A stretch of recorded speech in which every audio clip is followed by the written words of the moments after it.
Hello, my dear viewers.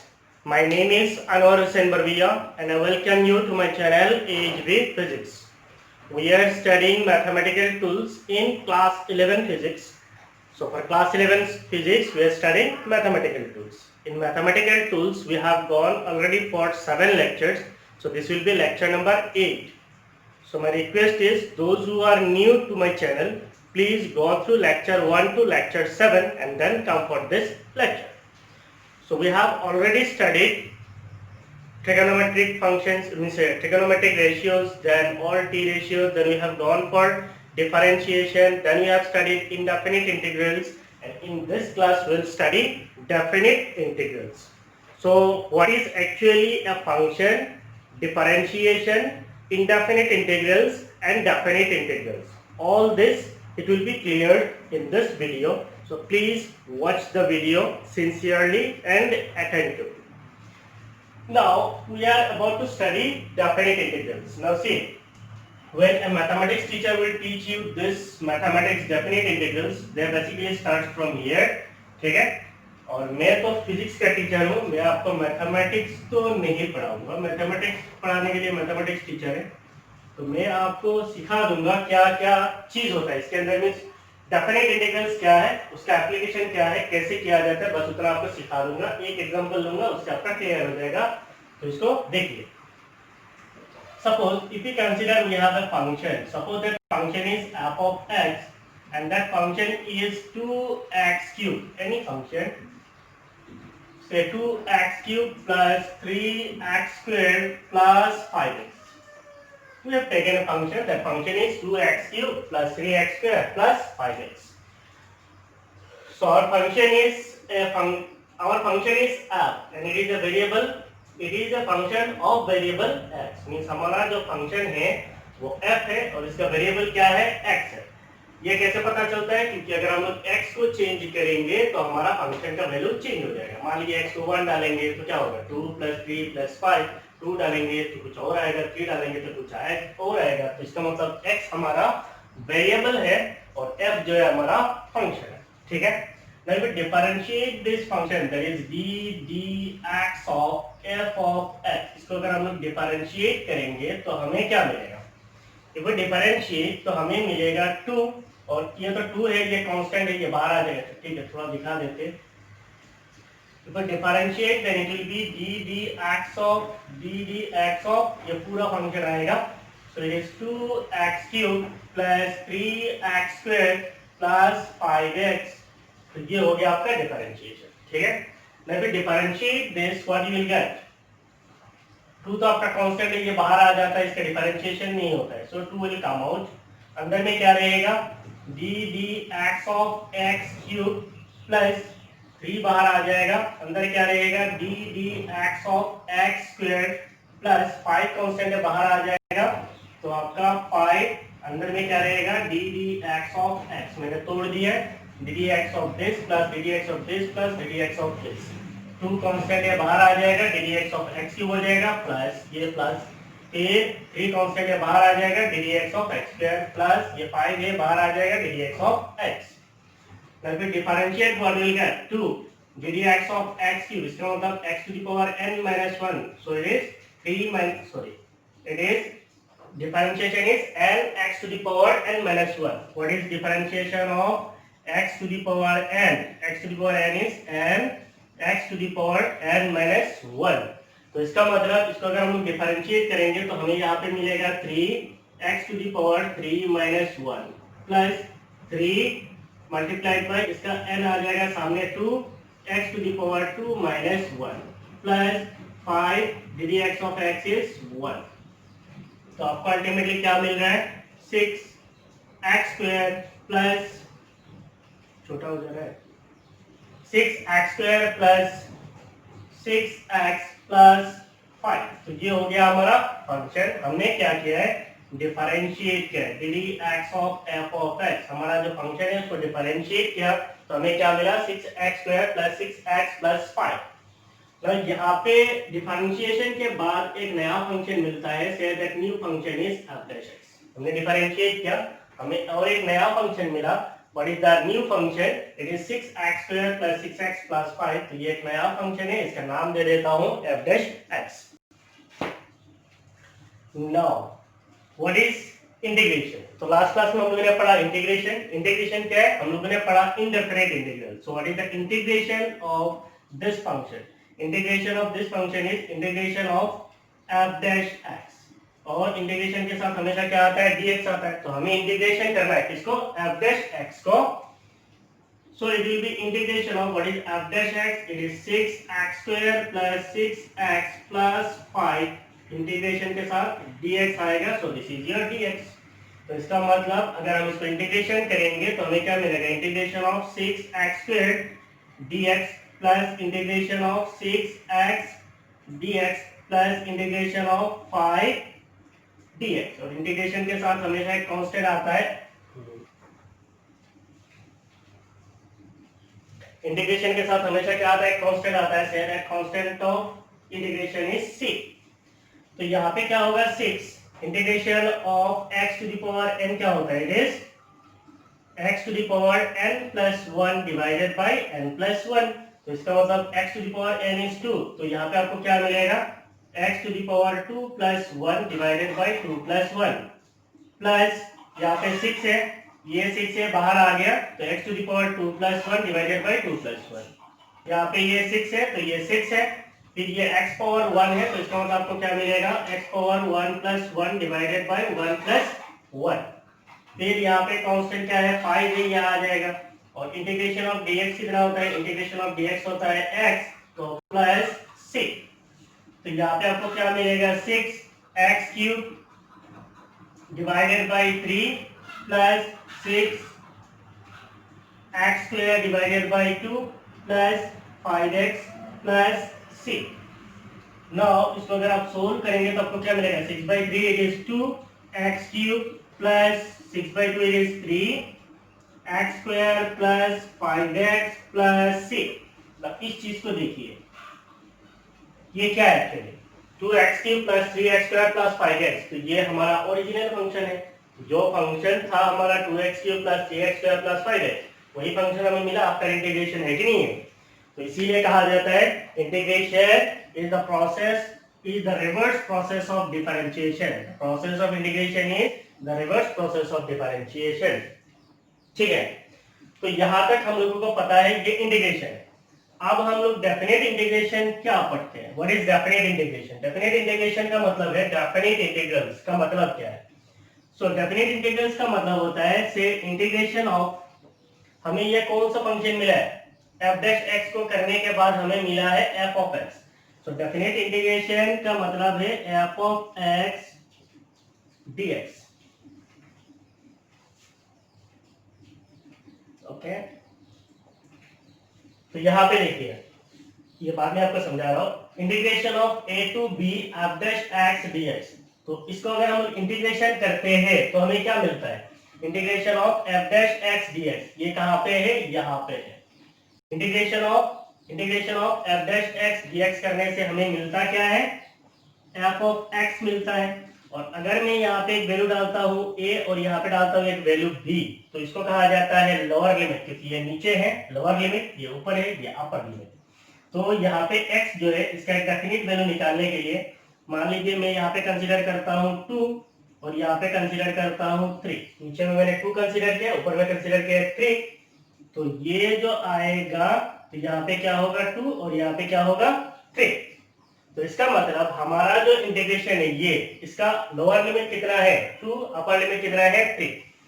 तो अगर हम लोग लिमिट को डालेंगे तो लिमिट डालने से आपको क्या मिलेगा? f of x. f of x का मतलब कौन सा है? ये आपका f ऑफ x है. So it is 2x cube plus 3x square plus 5x और लिमिट क्या है? 2 से 3. ठीक है, यहां तक लाइन मार के खत्म कर देता हूं. इसके बाद हम लोग यहाँ पे गए तो आपको यहाँ पे क्या मिलेगा? फॉर्मूला जो है, जब आपका लिमिट आता है तो फॉर्मूला है अपर लिमिट माइनस लोअर लिमिट. तो आपको यहाँ पे क्या होगा? इट इज 2x क्यूब तो एक्स क्यूब का मतलब है अपर लिमिट माइनस लोअर लिमिट। अपर लिमिट कितना है? अपर लिमिट 3 है, तो इसका मतलब 3 क्यूब माइनस 2 क्यूब प्लस ये प्लस है, तो इधर क्या है 3 एक्स स्क्वायर है, तो आपको क्या आएगा 3 square minus 2 square plus 5, limit क्या है 3 माइनस 2। अच्छी तरीके से देखिए, integration of f dash x d x आपको क्या देता है? फंक्शन देता है। कौन सा function? Original function, that is f of x. जो आपका फंक्शन आता है उसको आपको लिमिट डालना है, कहां से? 2 से लेके 3 तक। 2 से लेके 3 तक मींस 2 जो है ये नीचे है, इसको कहा जाता है लोअर लिमिट, 3 ऊपर है इसलिए इसको कहा जाता है अपर लिमिट। तो आपका ओरिजिनल फंक्शन कौन सा था? ये था, तो इसको हम लोगों ने यहाँ पे निकाला है, तो ये हो गया ओरिजिनल फंक्शन। अभी हम लोग ओरिजिनल फंक्शन पे लिमिट डालेंगे, तो लिमिट डाल रहे हैं 2 से लेके 3, तो ये 2 है, सो this is your 2। X cube है, तो एक्स के जगह पे डालेंगे 3, तो 3 cube minus lower limit, so it is x के जगह पे आएगा 2 क्यूब प्लस, तो ये प्लस है 3, एक्स के जगह पे 3 स्क्वायर माइनस एक्स के जगह पे 2 स्क्वायर प्लस 5 एक्स के जगह पे 3 माइनस 2। याद रखना अपर लिमिट माइनस लोअर लिमिट। तो आपको इसको कैलकुलेशन करने से कितना मिलेगा? 2 3 cube is 27 minus 2 cube is 8 plus 3 square is 9, 2 square is 4 plus 5 3 minus 2 is 1। तो आपको कितना मिलेगा? 2 27 minus 8, 27 minus 8 is 19 plus 3 9 minus 4 is 5 plus 5। Calculation हमेशा देखना, कभी कभी हो सकता है कि गड़बड़ हो जाए, ठीक है?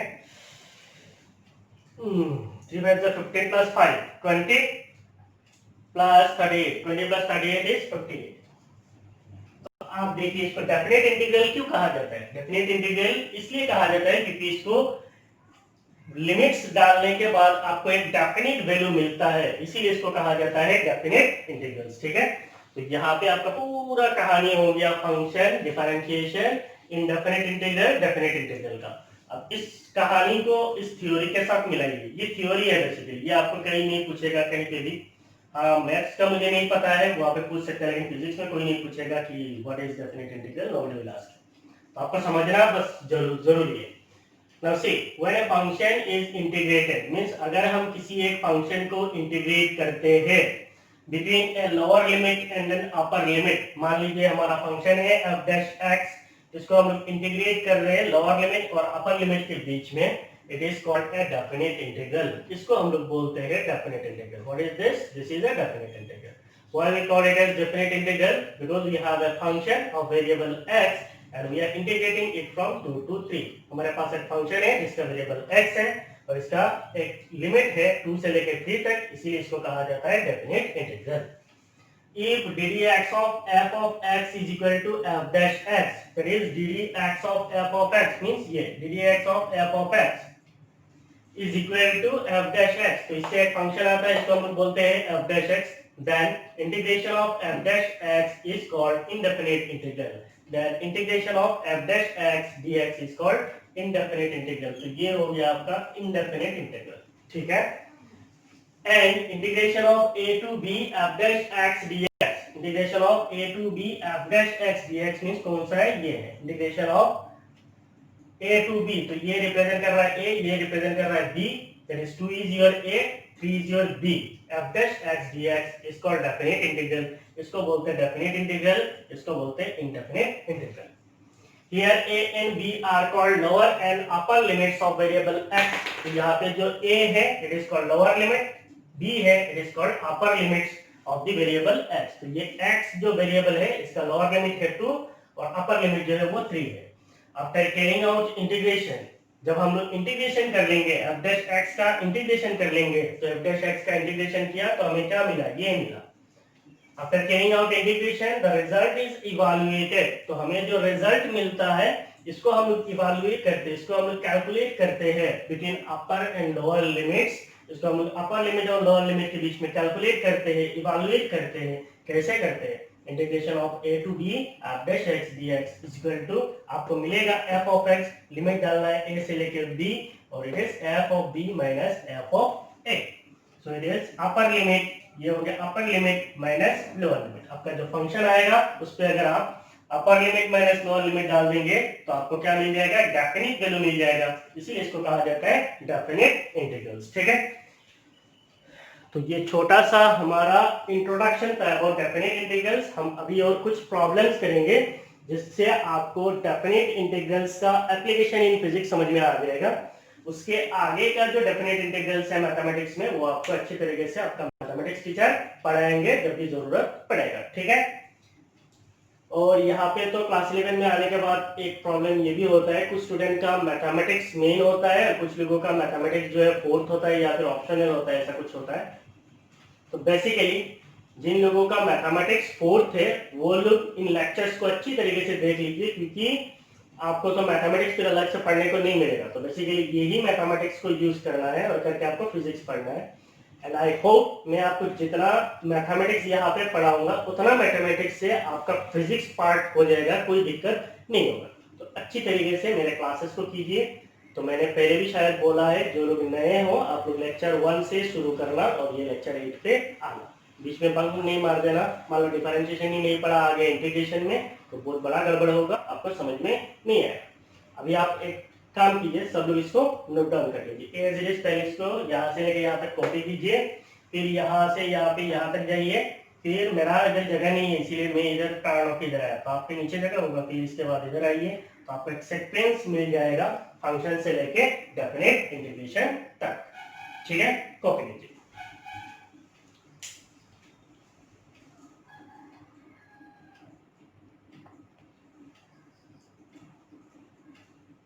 कर लिए?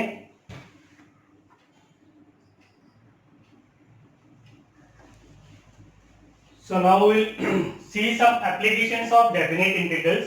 So these are the basic applications of definite integrals and this basically used in physics. तो ये जो है हमारा फिजिक्स में यूज होता है डेफिनेट इंटीग्रल्स का। ये मींस ये रूल्स बस इतना होने से हमारा हो जाएगा। सबसे पहला वाला जो है, सो यहाँ पे कितना है टोटल 8। तो सबसे पहला वाला जो है, so we are doing the solution. ठीक है, सबसे पहले वाला है इंटीग्रेशन ऑफ 1 to 5। तो integration from 1 to 5 x square dx। तो हमारा फंक्शन क्या है, x स्क्वायर है, इसको हम लोग इंटीग्रेट करेंगे। So this is our integration, तो इसके साथ आएगा dx। डेफिनेट इंटीग्रल है तो लिमिट आएगा 1 to 5। Now x square dx जो है, इसको अगर हम इंटीग्रेशन करते हैं तो हमें क्या मिलेगा, x क्यूब डिवाइडेड बाय 3। और लिमिट डालना है तो लिमिट क्या है, 1 से लेके 5 तक है। तो यहाँ पे कितना होगा, रूल क्या है, तो यहाँ पे जो 3 है 1/3 को मैं बाहर लेके आ जाता हूँ और इस अंदर में क्या रहेगा, x क्यूब, और हमारा रूल क्या है 1 to 5। तो यहाँ पे कितना होगा 1/3 x क्यूब, इसका मतलब क्या है 5 क्यूब माइनस x की जगह पे आएगा 1, सो 1 क्यूब। तो ये कितना हो जाएगा 1/3 5 cube. 5 cube means 125 minus 1 cube means 1, so that means it is 124 divided by 3. That means definite integral of 1 to 5 x square dx जो है उसका वैल्यू कितना है, ब्रैकेट नहीं डालना है तो इसका वैल्यू कितना है 124/3। तो ये था हमारा पहला सॉल्यूशन। दूसरा वाला देखिए, what is second one, it is integration from r to infinity g capital M small m divided by x square dx। ये आपको कहीं पे मिला है, आप लोगों ने क्लास 9th में पढ़ा है ग्रेविटेशन में, याद है। If you consider that we have two masses, एक मास मान लीजिए कैपिटल M, दूसरा मास है मान लीजिए उसका मास स्मॉल m है, दोनों के बीच में अगर डिस्टेंस x होता है तो what is the force between them, gravitational force, it is proportional to product of masses. इसका मतलब कैपिटल M स्मॉल m है inversely proportional to square of distance, so it is 1/x square है। दोनों को combine करने से मिलता है capital M small m divided by x square. जहाँ पे प्रोपोर्शनलिटी होता है वहाँ पे एक कांस्टेंट आता है, तो यहाँ पे एक कांस्टेंट है वो कैपिटल G है, capital M small m divided by x square है कि नहीं। तो ये जो फोर्स है, what is this force, it is gravitational force है। और ये जो कैपिटल G है इसको क्या कहा जाता है, यूनिवर्सल ग्रेविटेशनल कांस्टेंट। तो इसका मतलब ये एक कांस्टेंट है। सो इसको अगर हम लोग देखेंगे तो capital G universal gravitational constant है, कैपिटल एम स्मॉल एम ये दोनों मासेस हैं, तो यहाँ पे ये तीनों चीज कांस्टेंट है, तो कांस्टेंट जो है हमेशा बाहर आ जाता है, इंटीग्रेशन में इंटीग्रेट नहीं होता है। तो इसका मतलब capital G capital M small m बाहर आ जाएगा, अंदर में रहेगा 1 by x square d x, और लिमिट क्या है कैपिटल आर से लेके इंफिनिटी तक है। So it will be capital G capital M small m 1 by x square का हम क्या लिख सकते हैं, x to the power -2 d x. नीचे होता है, ऊपर जाने से क्या होता है माइनस होता है, ऊपर से नीचे लाने से क्या होता है साइन चेंज हो जाता है। नीचे में एक्स स्क्वायर पॉजिटिव है, ऊपर जाएगा तो एक्स पावर -2 हो जाएगा, बस इतना ही है, कंफ्यूजन तो नहीं आई हो। So it is from R to infinity. So it will be capital G capital M small m integration of x power -2 dx। आपको क्या मिलेगा, क्या मिलेगा x to the power -2 plus 1 divided by -2 plus 1, इसका limit होगा, that limit is from capital R to infinity। तो यहाँ पे आपको क्या मिलेगा capital G capital M small m, इधर मिलेगा x to the power -1 divided by -1, the limit is from capital R to infinity। तो यहाँ पे आपको कितना मिलेगा capital G capital M small m, यहाँ पे x to the power -1 तो सामने आ जाएगा माइनस, तो माइनस को मैं सामने ले लेता हूँ, तो ये हो गया माइनस, ये माइनस को यहाँ पे ले लिया, x पावर -1, x पावर -1 को हम क्या लिख सकते हैं 1 by x, the limit is from capital R to infinity। तो आपको कितना मिलेगा minus capital G capital M small m 1 by x के जगह पे मिलेगा 1 by infinity minus 1 by infinity minus 1 by capital R, upper limit minus lower limit, x के जगह पे upper limit infinity, lower limit R। तो अल्टीमेटली आपको क्या मिलेगा, तो लिखना ही पड़ेगा, अल्टीमेटली आपको मिलेगा integration from R to infinity capital G capital M small m divided by x square dx, जो है इसका वैल्यू कितना आएगा, इसका वैल्यू आएगा माइनस, अच्छा यहाँ पे माइनस है, 1 बाई इंफिनिटी कितना है 1 बाई इंफिनिटी 0 है, -1 बाई r है, तो ये माइनस मिलकर प्लस हो जाएगा, तो आपको क्या मिलेगा capital G capital M small m divided bye क्या मिलेगा, डिवाइडेड बाय r छोटा नहीं है कैपिटल R है, डिवाइडेड बाय कैपिटल R। तो पहले क्वेश्चन है, तो ये आपका क्वेश्चन है फ्रॉम 0 टू इंफिनिटी, क्वेश्चन का एक बाउंड्री डाल देते हैं, तो ये सारे आपके क्वेश्चंस हैं, ठीक है, ये सारे क्वेश्चंस हैं, ये पहला का सॉल्यूशन है, ये सेकंड का सॉल्यूशन यहाँ पे खत्म नहीं हुआ तो यहाँ पे चला गया, ठीक है। और आप लोग अगर कंटिन्यूअसली देख रहे हो तो फिर आपको कोई प्रॉब्लम नहीं होगा, आपको सीधा पता चलेगा कहाँ से कहाँ जा रहा है। तो ये सेकंड वाला हो गया, ठीक है, यहाँ से ये, तो ये हो गया सेकंड वाला। अब थर्ड वाला देखना है, what is the third one, हमारा थर्ड वाला है integration from R1 to R2 minus के Q1 Q2 divided by x square dx। तो ये आप लोगों ने क्लास 10th में पढ़ा था। अगर हमारे पास दो पॉइंट चार्जेस है Q1 Q2, उनके बीच में डिस्टेंस अगर x है तो इनका बीच में जो फोर्स होता है इसको कहा जाता है electrostatic force. What is electrostatic force, इसको कहा जाता है कूलम्ब्स लॉ से मिला है। What is Coulomb's force, F equal to capital K Q1 Q2 divided by R square. तो यहाँ पे डिस्टेंस अगर x है तो x स्क्वायर, तो यहाँ पे माइनस है, मैं माइनस को पहले बाहर कर देता हूँ, तो ये हो गया minus capital K Q1 Q2, ये दोनों कांस्टेंट है तो ये बाहर आ जाएगा, इंटीग्रेशन के अंदर रहेगा x पावर -2 dx। तो मैं एक ही साथ ले रहा हूँ ताकि लेंथ कम हो, वहां से आपने देखा है तो आपको पता चलेगा। यहाँ पे क्या होगा 1 बाई एक्स स्क्वायर dx होगा, ऊपर लाएंगे तो हो जाएगा x पावर -2 dx। तो इसके बाद आपका क्या हो जाएगा, इसके बाद हो जाएगा माइनस के Q1 Q2 integration x power -2 dx क्या होगा, x power -2 plus 1 divided by -2 plus 1, the limit is from R1 to R2, R1 to R2। यहाँ पे कितना हो जाएगा माइनस के Q1 Q2, और यहाँ पे कितना हो जाएगा x power -1 divided bye -1 R1 से लेके R2 तक। तो यहाँ पे कितना हो जाएगा ये माइनस प्लस हो जाएगा, तो ये हो जाएगा k q1 q2, इधर कितना हो जाएगा 1/x, the limit is from r1 to r2। तो इसको अगर हम लोग लिमिट सब्स्टिट्यूट करेंगे तो हमें क्या मिलेगा, k q1 q2 upper limit r2, so it is 1/r2 minus 1/r1। ठीक है, so therefore you can write integration of minus k q1 q2 divided by x square dx will be equal to k,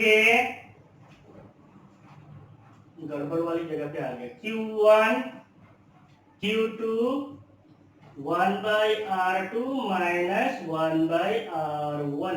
तो ये है आपका definite integration from r1 to r2। इधर r1 है, इधर r2 है। -2 प्लस 1 x पर -1 1/x 1/r2 minus 1/r1। Limit हम लोग ने यहाँ पे सब्स्टिट्यूट कर दिया, तो ये हो गया k q1 q2 1/r2 minus 1/r1। तो ये 3 हो गया। आप लोग इस पे जल्दी जल्दी कॉपी कर लीजिए।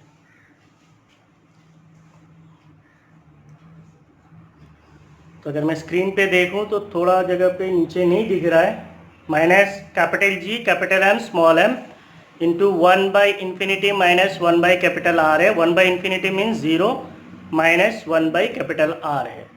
तो माइनस माइनस में जब प्लस हो जाएगा, इसीलिए हो जाएगा capital G capital M small m divided by capital R। ठीक है, आप लोगों ने लिख लिया।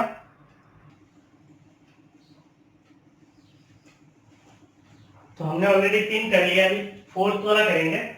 सो what is the fourth one? The fourth one is integration of u to v m v dv। तो हमेशा याद रखना ये dv है, इसका मतलब ये v वेरिएबल है। तो ये हो इस क्वांटिटी का क्या होगा, इंटीग्रेशन होगा, और ये क्या हो जाएगा, कांस्टेंट है, तो ये बाहर आ जाएगा। तो कांस्टेंट कैपिटल M बाहर आ जाएगा। इंटीग्रेशन क्या रहेगा, v dv, लिमिट क्या है, u से लेके v तक है। तो यहाँ पे क्या मिलेगा, v है। तो इसका मतलब integration of x to the power n dx कितना होता है, x to the power n plus 1 divided by n plus 1। तो अगर मैं बोलता हूँ integration of x dx, integration of x dx कितना होता है, x का पावर 1 है, इसका मतलब x power 1 plus 1 divided bye 1 plus 1, इसका मतलब x स्क्वायर बाय 2 होता है। तो इंटीग्रेशन ऑफ v dv कितना होगा, v dv कितना होगा, it will B v square by 2। तो यहाँ पे मैं लिख सकता हूँ v स्क्वायर डिवाइडेड बाय 2। उससे पहले तो कैपिटल M भी आएगा, कैपिटल M। लिमिट क्या है, limit is u to v। तो आपको क्या मिलेगा, कैपिटल M v के जगह पे आएगा अपर limit, so it is v square divided by 2 minus u, v के जगह पे आएगा lower limit, so u square divided by 2। तो इसका मतलब यहाँ पे v जो है वो वेरिएबल है। तो इसका मतलब it is capital M v square minus u square divided by 2. So this is the definite integration of u to v m v dv. Clear? तो ये क्या है, ये आपके लिए हिंट्स है।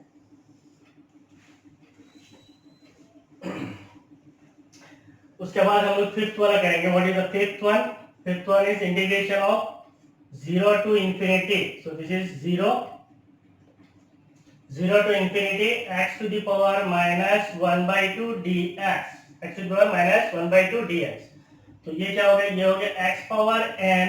तो x पावर n का फॉर्मूला क्या होता है, x power n means minus 1/2 plus 1 divided by n plus 1। So it is minus 1/2 plus 1। फिर इसके साथ क्या आएगा, फिर इसके साथ आएगा limits. What are the limits, 0 to infinity. So it will be x to the power minus 1/2 plus 1 कितना होता है, माइनस 1/2 प्लस 1 कितना होता है, माइनस 1 प्लस 2 डिवाइडेड बाय 2, इसका मतलब 1/2। तो ऊपर आएगा x पावर 1/2, नीचे आएगा 1/2। लिमिट क्या है, 0 से लेके इंफिनिटी तक है। तो ये 2 ऊपर आ जाएगा, तो ये हो जाएगा 2, और अंदर में रहेगा x power 1/2, the limit is from 0 to infinity.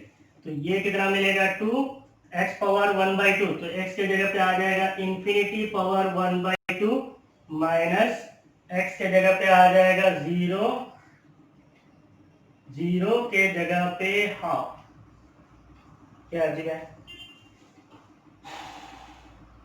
So infinity to the power anything is infinite only, और माइनस 0 पावर इनफाइनाइट तो 0 ही है, तो इसका मतलब 2 इंटू इनफाइनाइट इज इनफाइनाइट, तो इसका मतलब इसका आंसर इनफाइनाइट है। Is it?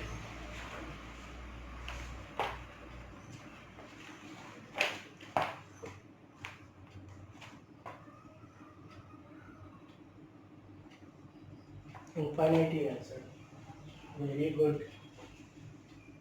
ठीक है, 2 इनफाइनाइट पावर एनीथिंग तो इनफाइनाइट ही होगा ना, minus 0 power anything is 0 only, तो इसका मतलब ये इनफाइनाइट, इनफाइनाइट के साथ अगर 2 मल्टीप्लाई करेंगे तो इनफाइनाइट ही होगा।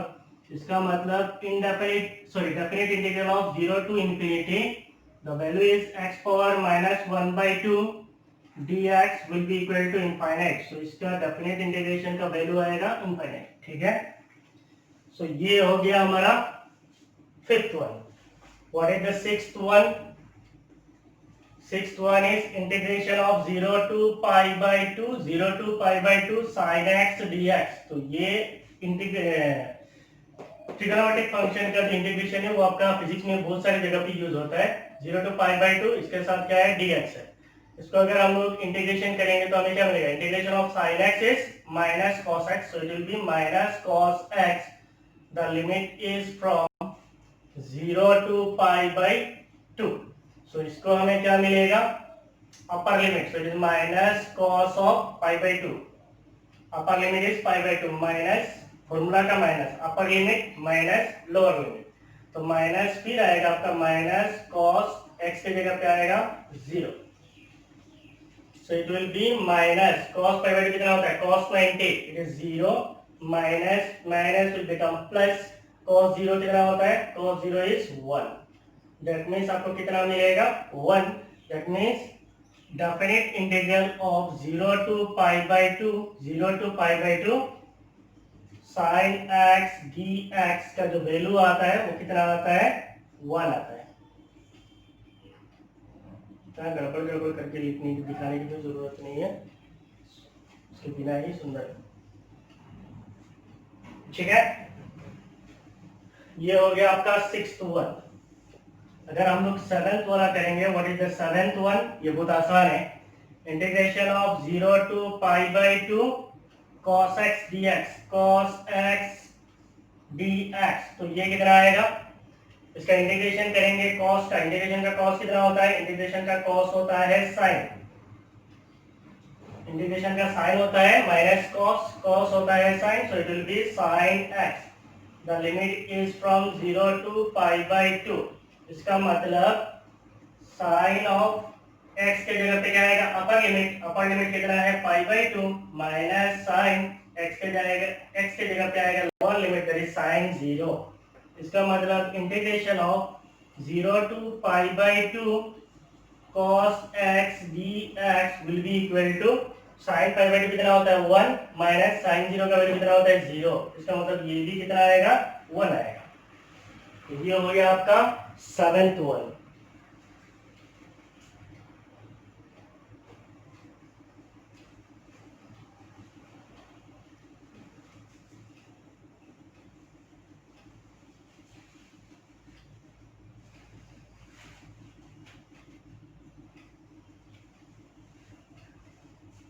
The last one is eighth one.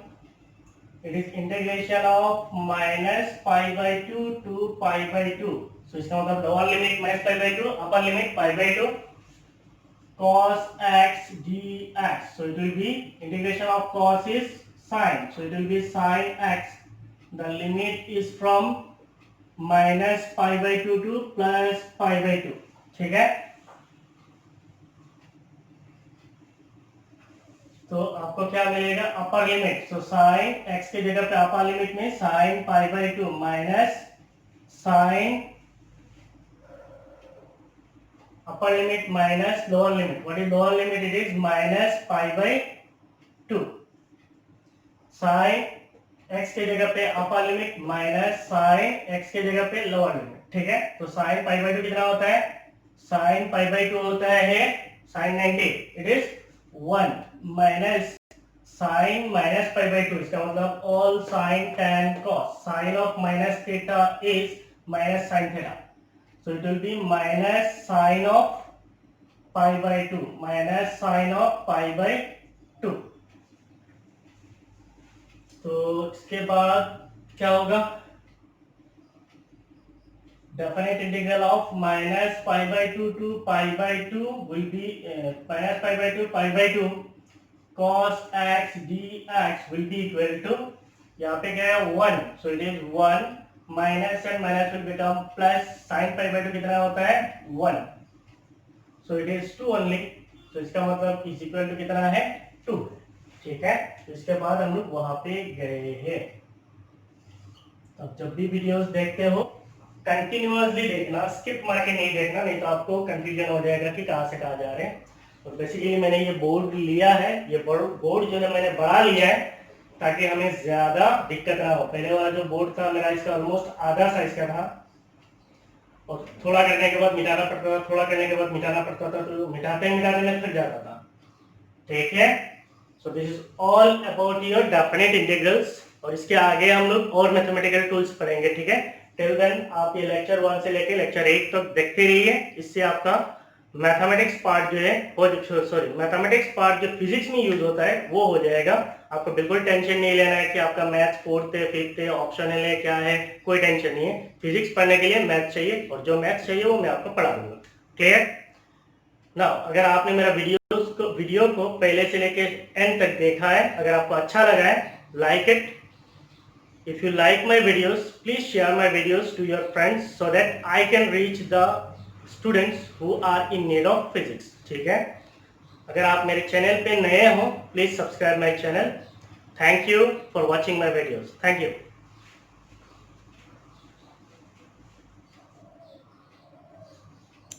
आप लोग पोज मारिए और कॉपी कर लीजिए।